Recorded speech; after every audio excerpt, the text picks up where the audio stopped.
fragile, être une femme libérée. Tu sais, c'est pas si facile, ne la laisse pas tomber.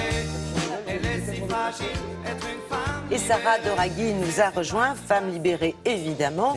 Et Sarah qui s'est rendue à Noville pour nous parler du Women's Forum. C'est le forum des femmes influentes. Oui, des femmes intéressantes. Intéressantes, influentes sur le monde. Oui. Alors qu'est-ce qu'on évoque comme question dans ce type de forum?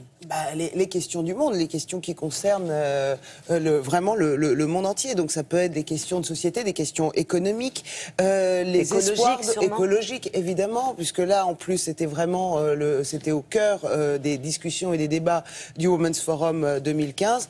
C'était cette conférence COP21 des Nations Unies qui se tiendra à Paris, présidée par Laurence Tubiana, que nous avons rencontrée.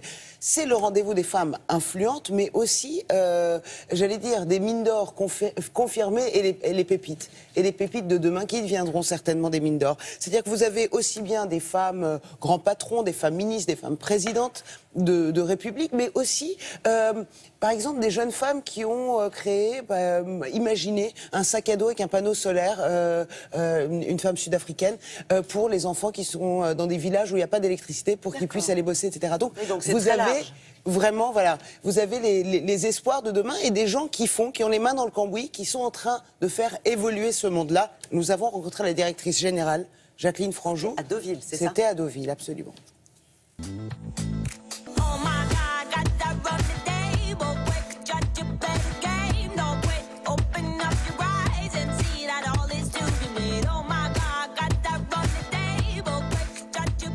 Je m'appelle Jacqueline Franjou, je suis directrice générale du Women's Forum.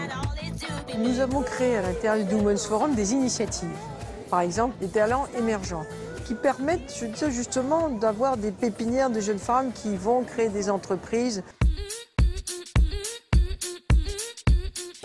Je m'appelle Tato Caltanier, je viens d'Afrique du Sud et je suis la directrice de Retaka Trading.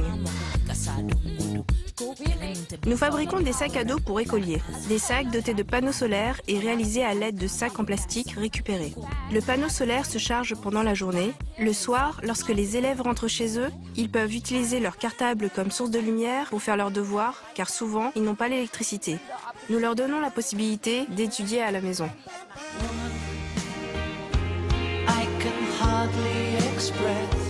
Bonjour, je suis Laurence Tubiana. Je suis l'ambassadeur pour le changement climatique de la France et la représentante spéciale du gouvernement pour préparer la conférence sur le climat qui aura lieu à Paris en décembre 2015.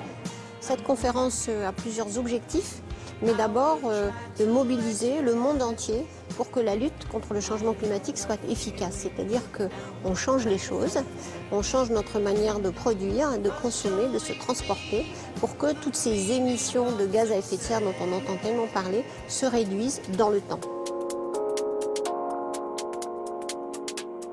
Je suis Amina Gurib Fakim, je suis la présidente de la République de Maurice.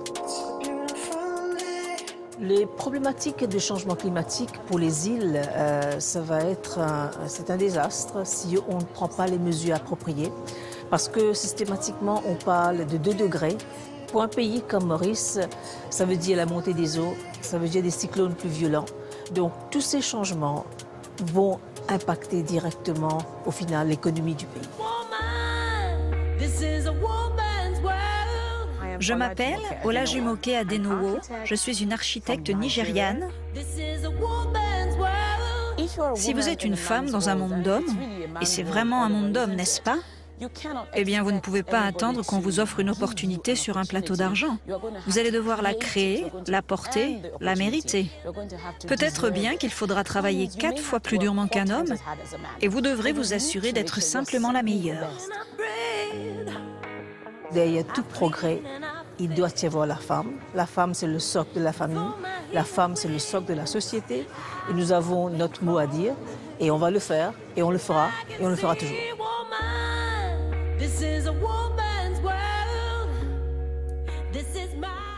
qu'elles sont convaincues, elles sont convaincantes, et c'est un réseau uni de femmes, et c'est mondial. Et c'est évidemment un réseau mondial et qui se propage, parce que là, évidemment, il y a Deauville, mais il y a aussi le Women's Forum au Brésil, il y a le Women's Forum en Birmanie. La prochaine étape, peut-être, ce sera aussi Dubaï, et pourquoi pas la Tunisie. Enfin voilà, il faut qu'il y ait du Women's Forum partout pour faire justement évoluer les choses. Je pense qu'avec le pessimisme ambiant, vraiment, si on n'a pas l'occasion d'aller au Women's Forum, il faut au moins aller sur le site du Women's Forum, lire les comptes rendus de débats, etc., et des témoignages, les interviews, pour voir que non seulement tout n'est pas foutu pour les femmes, pour la jeune génération, mais qu'il y a des femmes extraordinaires qui vous expliquent que non seulement tout est possible, mais on peut encore mieux faire, et peut-être même mieux que les hommes. Mais c'est pas le but.